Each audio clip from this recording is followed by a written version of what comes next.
প্রতিদিনই তো একটা না একটা রান্না করে দিন পার করতে হয়, আর টিফিন মানে তো প্রতিদিন নিত্য নতুন টিফিনের ব্যবস্থা করতে হয়। আর তাতে যদি থাকে শরীর খারাপ, তখন আর ইচ্ছে করে না হাঁড়ির ধারে যায়। তো আজও সেই রকম অবস্থা, আমার কথা শুনে আশা করি বুঝতে পারছো। আজ আমি করছি চিড়ের পোলাও, খুব সহজভাবে বাড়িতে যে কটা উপকরণ ছিল তাই দিয়েই করে নিচ্ছি। আর কথা বলতে গেলে হাঁপ লাগছে, মানে এতটা পরিমাণে সর্দি হয়েছে। তা যাই হোক, চিড়েগুলো 1 মিনিটের মতো ভালোভাবে ধুয়ে জল পাল্টিয়ে পাল্টিয়ে তুলে নিয়েছি। এখানে বেশিক্ষণ জলে রাখা যাবে না। এই যে একদম এইভাবে তুলে নিতে হবে, আর ঝরঝরে হয়ে যাবে। এবার পেঁয়াজ বেরেস্তা করে নিতে হবে। অন্য একটা কড়াইয়ে কিছুটা পেঁয়াজ দিয়ে সাথে সাথে বেরেস্তা করে তুলে নিলাম। এবার কড়াইয়ে কিছুটা ঘি দেব। এখানে আমি 100 গ্রামের মতো চিড়ে নিয়েছি, তো ওই 15-20 গ্রামের মতো ঘি দিয়েছি আর কি। আর একটা এলাচ চিপকে দিয়েছি, আর কাজু কিশমিশ ছোট ছোট করে পিস করে মানে টুকরো করে নিয়েছি, নিয়ে সেগুলো হালকা করে ভেজে নিই। এই যে ভাজা মোটামুটি কমপ্লিট হয়ে এসছে।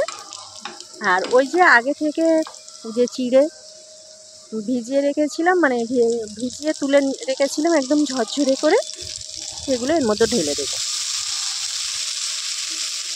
চাইলে এখানে গাজর বা অন্য কিছু মানে ক্যাপসিকাম অনেক কিছু দেয়, বাট আমি আজকে কিছুই দিলাম না, হাতের কাছে নেই সোজা কথা। আর এটাকে এভাবেও করলেও কিন্তু খেতে দুর্দান্ত হয়। আর সত্যি বলতে খাওয়া হয়েছে তো অত্যন্ত স্বাদ। যাই হোক, এবার অল্প করে গুঁড়ো দুধ, যেটা লিকুইড করে নিয়েছি আর কি, গুঁড়ো দুধ অল্প করে জল দিয়ে গুলে নিয়েছি, নিয়ে এবার দিয়ে দিলাম।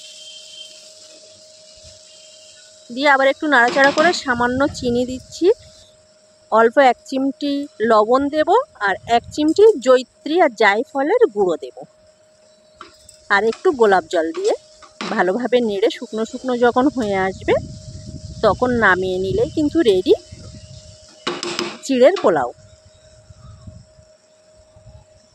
যদি রেসিপি ভালো লাগে, খুব সহজভাবে বানিয়ে দেখানোর চেষ্টা করেছি। যদি রেসিপি ভালো লাগে লাইক দিয়ে পাশে থাকবে।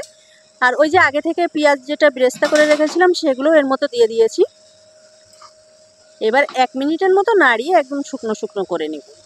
চাইলে এখানেও আবার একটু ঘি দিয়ে নিতে পারো, বাট আমি আর দিইনি। আর হ্যাঁ, যদি রেসিপি ভালো লাগে কী করতে হবে, একটা লাইক দিয়ে পাশে থাকতে হবে, আর চ্যানেলকে অবশ্যই সাবস্ক্রাইব করে নিতে হবে যদি ইউটিউব থেকে দেখে থাকো। এতক্ষণ আমার সাথে থাকার জন্য সবাইকে অগ্রিম ধন্যবাদ। আজ আর বেশি কথা বলতে পারছি না।